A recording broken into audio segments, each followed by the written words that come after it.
అందరికీ నమస్కారం. నేను మీ గోపాల్ అయ్యంగార్.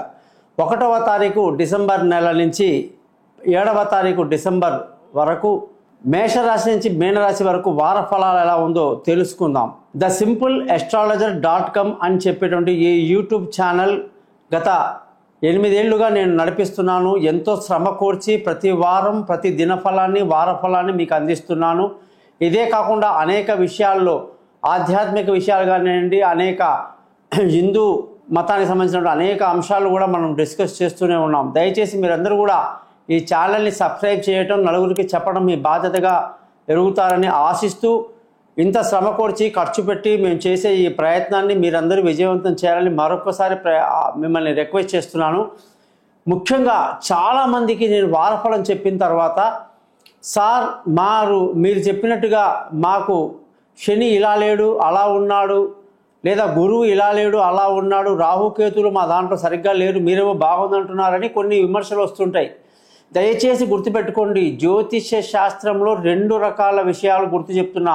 ఒకటి మీ జాతక చక్రం, 2 గోచార ఫలం. గోచారం అంటే ఈ సంవత్సరము ఈ రోజు నాడు గ్రహాల పరిస్థితిని బట్టి ఈ వారంలో జరగబోయేది ఈనాటి గ్రహస్థితిని బట్టి చెప్పడం. జాతకం అంటే మీరు పుట్టినప్పుడు ఏ సంవత్సరంలో ఏ తేదీలో ఏ సమయంలో పుట్టారో ఆ సమయంలో గ్రహాలన్నీ ఎలా ఉన్నాయో దాన్ని చక్కగా జాతక చక్రం కింద రాసి, ఆ జాతకం అనేది పర్మనెంట్ అన్నమాట. అది చెప్పటం. అందులో ముఖ్యంగా లగ్నం అనేది ఉంటుంది. కేవలం 2 గంటలే అది మారిపోతుంది. ఆ లోపల లగ్నాన్ని పట్టాలి మీరు ఇచ్చిన సమయాన్ని బట్టి. తర్వాత నక్షత్రం ఏంటి, ఆ రోజు నక్షత్రంలో కూడా పొరపాటు చేయకూడదు. ఒక విధంగా విశాఖ నక్షత్రం 3వ పాదమా 4వ పాదమా అని చిన్న తేడానే రాశిని మార్చేస్తుంది. తులారాశినా వృశ్చిక రాశినా అని చెప్పి. అలాగే పునర్వసు నక్షత్రం కూడా మీరు గమనించండి. 3వ పాదానికి 4వ పాదానికి కర్కాటక రాశికి మిథున రాశికి తేడా వచ్చేస్తుంది. అలాగా ఖచ్చితంగా మనం ఏంటంటే లగ్నము నక్షత్ర సమయాన్ని కూడా పట్టి ఏ రాశియో మనం గ్రహించాలి. రాశి గ్రహించిన తర్వాత మనకు జరగబోయే దశలు ఏంటి, ఏ దశలో పుడుతున్నాము, ఏ దశ అయిపోతూ ఉంది, ఇప్పుడు ఏ దశ జరుగుతుంది, అది ఎన్ని రోజులు ఉంటుంది, ఈ గతంలో గడిచిన దశలు బాగా లేవైతే ఫ్యూచర్లో ఎటువంటి దశలు వస్తాయి, ఆ దశలు మనకి ఏ విధంగా ఉపయోగపడుతుంది, ఇవన్నీ కూడా జాతక చక్రంలో క్లియర్గా పెద్దవాళ్ళు మనకు చెప్పడం జరిగింది. కాబట్టి మీ date of birth, time of birth, place of birth కానీ మాకు ఇస్తే ఖచ్చితమైనటువంటి జాతకాన్ని, జ్యోతిషాన్ని మీకు చెప్పడం జరుగుతుంది. అది లేని పక్షంలో మాత్రమే ముఖం చూసి చెప్పడము, చేతి రేఖలు చూసి చెప్పడము, మగవాళ్ళు కుడి చేయి ఆడవాళ్ళు ఎడమ చేయి ఇవన్నీ చెప్తుంటాం మేము. దయచేసి మీరందరూ అపోహలకు వెళ్లకుండా గోచారం వేరు జాతక చక్రం వేరని గ్రహించండి. మీ జాతకాలు తెలుసుకోండి. జాతక చక్రంలో మీ టైం బాగుందనుకోండి, నేను చెప్పిన గోచార టైం బాగుందనుకోండి, ఇంకా మిమ్మల్ని పట్టేవాళ్ళు లేరు. జాతక చక్రంలో టైం బాగా లేక, గోచారంలో టైం బాగా లేక మనిషి చాలా ఇబ్బంది పడిపోతాడు. చాలా తీవ్రమైనటువంటి పరిణామాలు వచ్చేస్తాయన్నమాట. కనీసం జాతక చక్రంలో టైం బాగుండాలి, గోచారంలో లేకపోయినా పర్లేదు. గోచారంలో బాగుండాలి, జాతక చక్రంలో టైం బాగాలేకపోయినా పర్లేదు, మనం అడ్జస్ట్ అయిపోవచ్చు. కానీ ఎన్నో విషయాలు మీతో డిస్కస్ చేయాలి. ఈ వారం గ్రహస్థితి చూస్తే వృషభ రాశిలో గురువు, కర్కాటకంలో కుజుడు, కేతు వచ్చేసి తులారాశిలో, సూర్యుడు బుధుడు వృశ్చిక రాశిలో, శుక్రుడు ఈ వారమంతా కూడా మనకి మకర రాశిలోకి వచ్చేస్తున్నారు. అలాగే శని వచ్చేసి కుంభరాశిలో, రాహు వచ్చేసి మీనరాశిలో ప్రయాణిస్తున్నారు. చంద్రుడు వృశ్చికం, ధనుసు, మకరం, కుంభరాశిలో ఈ వారం ప్రయాణిస్తున్నారు. దీన్ని బట్టి 12 రాశులకు ఎలా ఉందో తెలుసుకుందాం.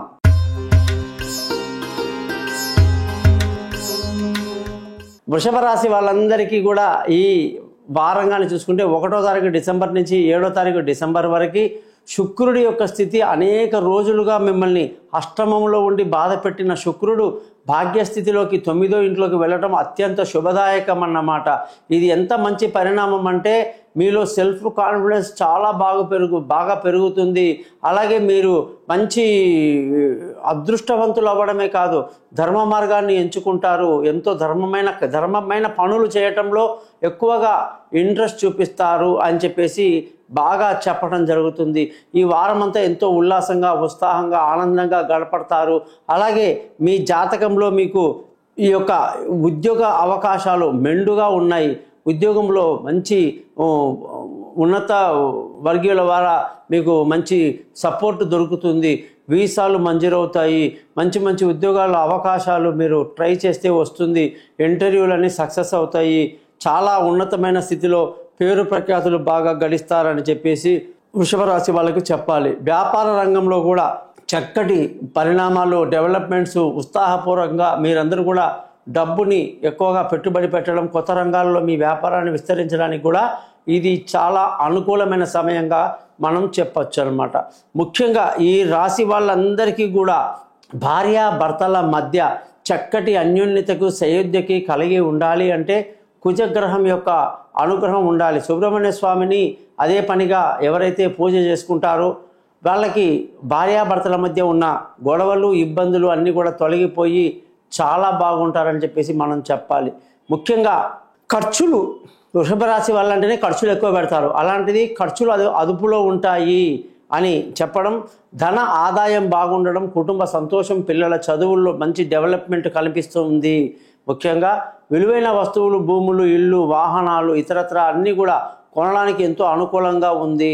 పిల్లల యొక్క విదేశీయానాలు, దూర ప్రయాణాలు, వాళ్ళ చదువుల కోసం చేసే ప్రయత్నాలు కలిసి వస్తాయి. మీ ఆలోచనలన్నీ కూడా రూపుదిద్దుకుంటాయి అని చెప్పి పక్కా చెప్పవచ్చు అన్నమాట. ముఖ్యంగా ఆరోగ్యం పట్ల కొంచెం శ్రద్ధ వహించడం ఎంతైనా మంచిది.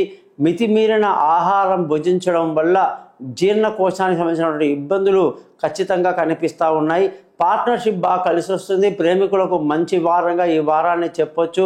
దూరంగా ఉన్న భార్యాభర్తలు కలుసుకునేటువంటి అవకాశాలు చక్కగా ఉన్నాయన్నమాట. అలాగే వీళ్ళ జాతకంలో వీళ్ళకి అదృష్టం అనేది మంచిగా కలిసి వస్తుంది, అదృష్టవంతులు అవుతారు. తండ్రులు, పెద్దల యొక్క ఆశీస్సులన్నీ కూడా బ్రహ్మాండంగా మీకు లభిస్తాయి. ఖర్చుల విషయానికి వస్తే వృషభ రాశి వాళ్ళందరికీ బాగా అదుపులో ఉంటుందని ముందే చెప్పడం జరిగింది. మరి ఈ వారంలో వీళ్ళందరూ కూడా శుక్రుడు అంటేనే వృషభ రాశి. మరి శుక్రుడు యొక్క రాయిని మనం ఎన్నోసార్లు వజ్రం అని చెప్పుకుంటాం కదా, అలా కాకుండా మరొక రాయి పేరు ఓపెల్ అని చెప్తారనమాట. అటువంటి రాయిని, దాన్ని సపోర్ట్ చేసేటువంటి అత్యంత గొప్ప రాయి ఏదంటే మరకతము అంటే బుధగ్రహానికి సంబంధించింది. దానిని కూడా సపోర్ట్ చేసేటువంటి అద్భుతమైన రాయి ఏంటంటే ఇంద్రనీలం లేదా మయూర నీలం.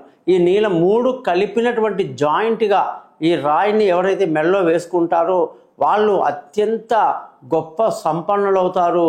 అదృష్టం చాలా బాగా కలిసి వస్తుంది. ఈ 3 రాళ్ళని కలిపితే వచ్చే యోగమే మహాయోగం అన్నమాట. సో ఎప్పుడైనా గుర్తుపెట్టుకోండి, ఈ మూల త్రికోణ స్థానాలకు సంబంధించినటువంటి రత్నాన్ని ధరించడం వల్ల మీరు మహా అదృష్టవంతులు అవుతారు. అనుకున్న పనులని అనుకున్నట్టు చేస్తారు. ప్రతిరోజు కూడా లక్ష్మీ అమ్మవారి పూజలు చేసుకోవటం, శుక్రగ్రహ ధ్యానం చేసుకోవటం మంచిది. మీరందరూ కూడా ఈ ఛానల్ని సబ్స్క్రైబ్ చేయటం, జాతకం కొరకు నన్ను సంప్రదిస్తారని ఆశిస్తూ మీని సెలవుకుంటున్నాను. మీ గోపాలయ్య.